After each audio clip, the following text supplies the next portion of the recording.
રાધે રાધે, જય સિયારામ. આપણે શ્રી શ્રી સુદર્શન સિંહજી ચક્રનું ચરિત્ર ચાલે છે, જે કૃષ્ણના મોટા ભાઈ હોવાનો ભાવ રાખતા હતા અને કૃષ્ણને નાના ભાઈ માનતા હતા અને કૃષ્ણને કન્હાઈ કહેતા હતા. હવે આ કન્હાઈએ કૃષ્ણએ સુદર્શનજીની આકરી કસોટી લીધી. તો આપણે એમ થાય કે ભાઈ કેવી આકરી કસોટી લીધી? તો કે એવી આકરી કસોટી લીધી કે ઘરના એક એક સભ્ય બધા મરવા માંડ્યા. એક એક ધીરે ધીરે કરીને બધાય મરી ગયા. એક નાનો ભાઈ સૌરું જીવતો રહ્યો બસ. બાકી બધા મરી ગયા. પિતાજી ને કાકા ને ચાચા ને જમીન જાયદાદ હતી 200-300 વીઘા તો કઈક જમીન હતી, બધું ખતમ થઈ ગયું એનું. કારણ કે કૃષ્ણનું વચન છે કે જેના ઉપર હું કૃપા કરું છું ને એનું તન ધન અને જન આ ત્રણેય હરણ કરી લઉં છું. સૌથી પહેલા ધન હરણ કરે છે, એટલે ધનમાં મમતા નો રીએ. પછી જન એટલે હગા વાલાની મમતાનું હરણ કરે છે કે જે મમતા રીએ નહીં. અને છેલ્લે તન એટલે શરીરમાં એવા કઈક રોગ દઈ દે તેને એમ જ થઈ જાય કે શરીર બેકાર છે, આ શરીરમાં કઈ કાઢી લેવા જેવું નથી, ત્યાં સુધી એને નિરાશ કરી દે છે ભગવાન.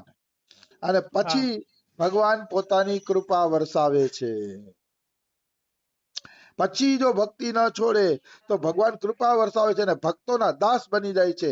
પણ અહીંયા કોઈ એમ ના સમજે કે ભગવાન નિષ્ઠુર છે.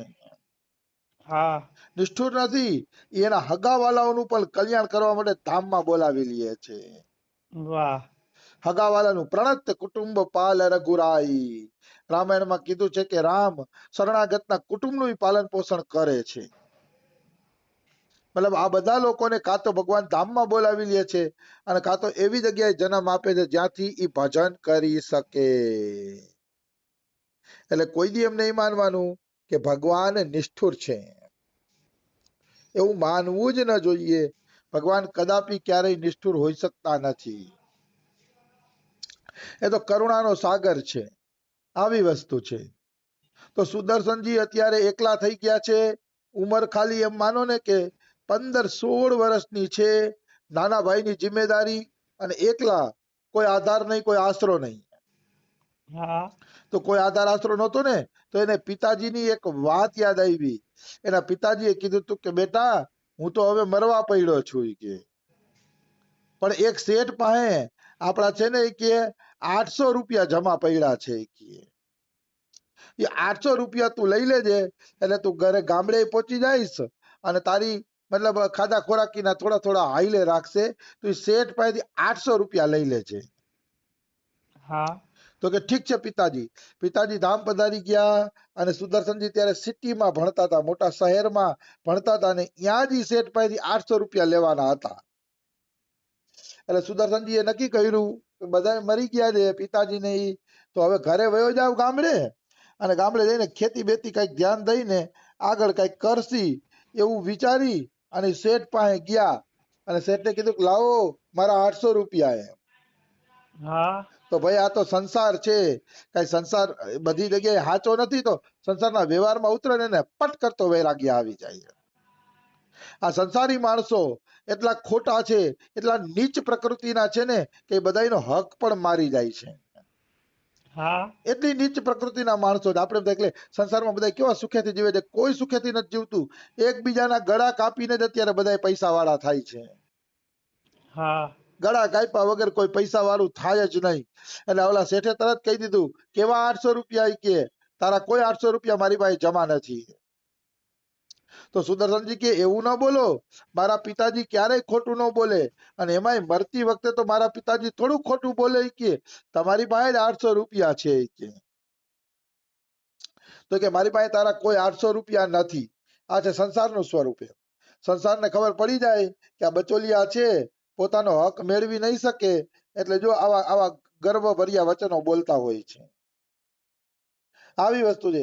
પણ એટલું યાદ રાખવાનું કે ભગવાનના ન્યાયના દંડામાંથી કોઈ બચી શકતું નથી. ભગવાનનો જયારે ન્યાયનો દંડો પડે છે ને, જીવ વેર વિખેર થઈ જાય છે, લાચાર થઈ જાય છે, પછી એનું કઈ હાલતું નથી.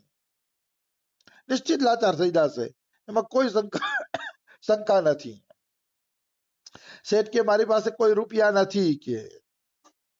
તો સુદર્શનજી કે કેમ તમે આવું બોલો છો કે ખોટું, રૂપિયા તમને મારા પપ્પાએ આપેલા છે પિતાજીએ, અને જાણી જોઈને ભૂલ કરો છો. આ ક્ષત્રિયનું સંતાન હતા એટલે આમ કડકાઈથી બોલે છે. તો શેઠ કે શું હું જૂઠ બોલું છું ઈ કે? તો કે તમે ખોટું બોલો છો સાચું ઈ મારે નથી સમજવું. મારા પિતાજી કોઈ દી ખોટું ન બોલે, દ્રઢતાપૂર્વક કીધું સુદર્શનજી ચક્રએ.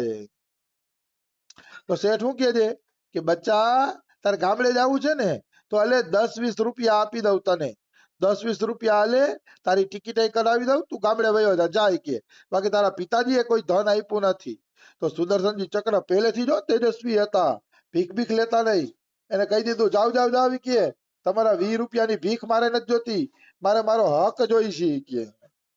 મારા હકના 800 રૂપિયા આપવા હોય તો આપો, બાકી તમારી 10-5 ની ભીખ મારે જોતી નથી કે.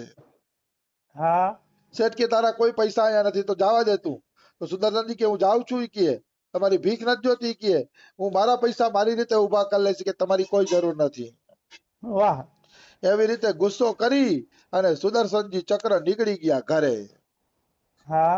પછી ઘરે આવી અને જો એને ટેબલ ખુરશી વેચ્યા, એકાદો પલંગ વેચ્યો, ઓઢવા બિછાવાના વસ્ત્રો વેચ્યા, થોડાક વાસણ વેચી નાખ્યા, અને વાસણ વેચ્યું ને એમાંથી એટલા પૈસા આવ્યા કે ગામડે જઈને પોતાનું કરી શકે એટલું થઈ ગયું.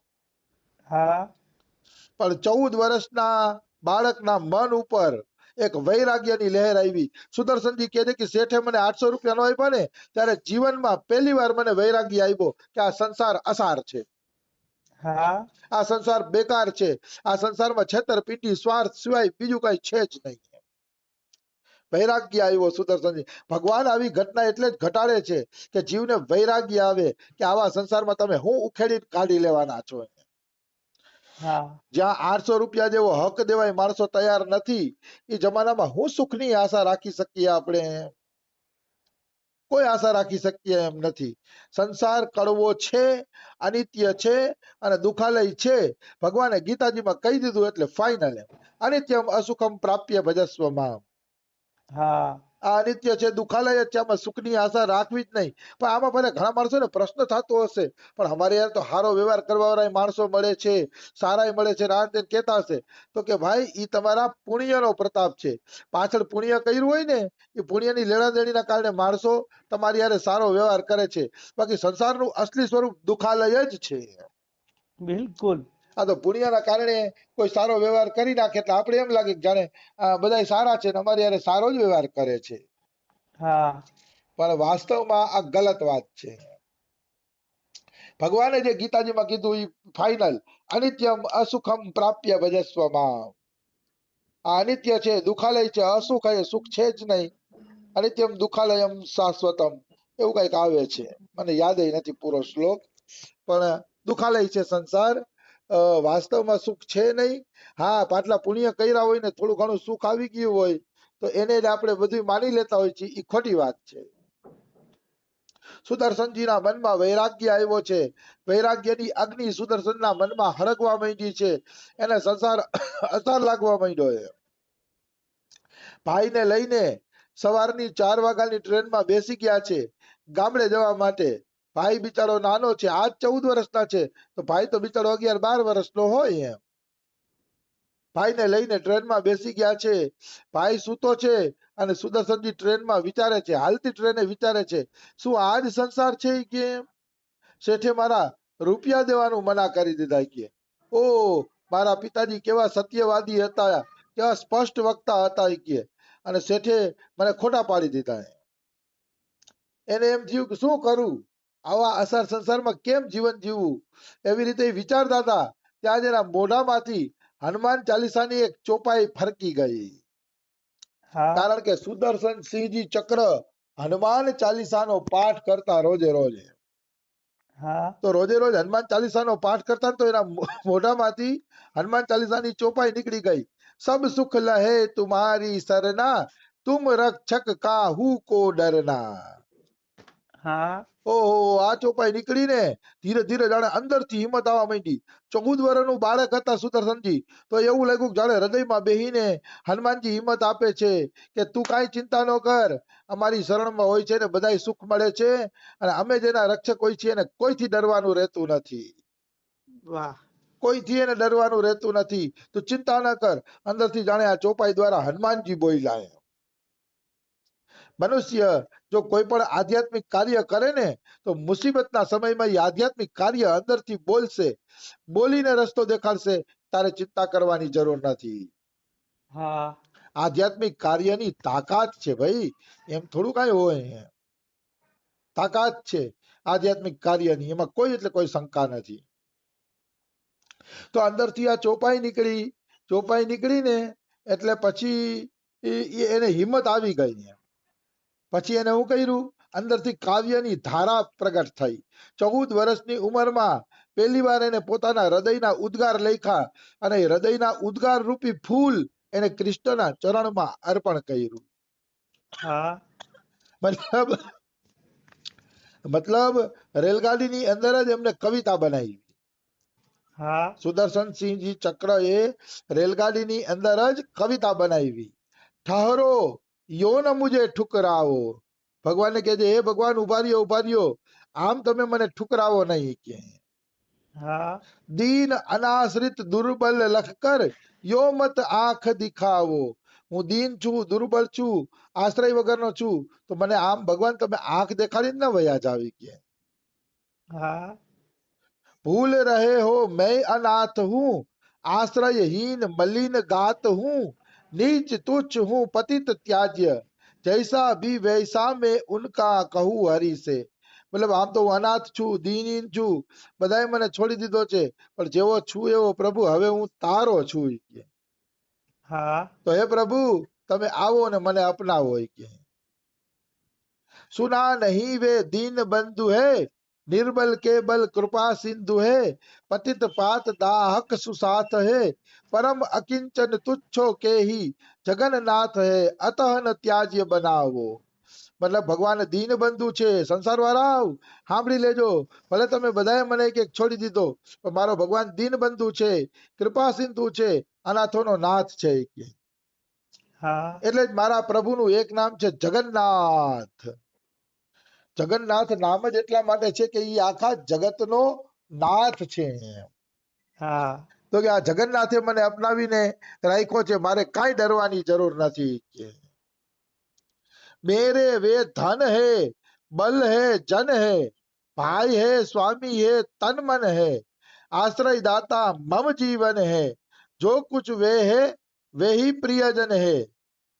મતલબ મારું ધન બલ, હવે હગાવાલા જે કઈ કયો મારે મારો પ્રભુ જ છે. હા એ સિવાય હવે મારા કોઈ હગાવાલા નથી. સુદર્શનજી ચક્ર કહે મારો પ્રભુ એક જ મારા, પાછું માવતરમાં કોઈ નહોતું સુદર્શનજીને. હા સુદર્શનજીને જયારે એક એક કરીને મરવા માંડ્યા, તો માવતર પક્ષમાં આ પક્ષમાં બે પક્ષમાં સુદર્શનજીનું કોઈ હતું જ નહીં. હા કોઈ એટલે કોઈ નહોતું. એવી વસ્તુ એકલા સુદર્શનજી જ વધશે, નાનો ભાઈ મરી જશે. જોજો ને, ભગવાને એના કોઈ સગાવાલા રેવા જ ન દીધા, જીવનભર એકલા રહ્યા, કોઈ એનું હતું જ નહીં સુદર્શનજી. પણ જેનું કોઈ ન હોય ને એનો જ ભગવાન હોય, એ વાત તો બિલકુલ પાકી છે. જેને બીજા બીજા હોય તો ભગવાન કે બીજા બીજામાં તું જોઈ લે ભાઈ તને શું લાગે છે, બાકી જેનો કોઈ નથી વાસ્તવમાં તો ભગવાન એનો જ છે. હા એમાં કોઈ એટલે કોઈ પણ પ્રકારની શંકા નથી. આવી વસ્તુ છે. ભગવાન પણ એમ કહે છે, જીને પરમ પ્રિય ખિન્ન, રામાયણમાં એ ચોપાઈ આવે છે કે જે ખિન્ન ઉદાસ છે એ જ મને પ્રિય છે, અને એક બાની કરુણા નિદાન કી, સો પ્રિય જાકે ગતિ ન આન કી. ભગવાન કે મને એ જ પ્રિય છે જેને બીજા કોઈની ગતિ નથી, મારા સિવાય કોઈની ગતિ નથી, ઈ મને અતિ અતિ અતિ પ્રિય છે. ભગવાન પણ એમ જ બોલે છે. તો હજી આપણે એના વૈરાગ્યની વાતો કાલે લેશી. આજે સમય થઈ ગયો છે. રાધે રાધે, જય સિયા રામ. રાધે રાધે.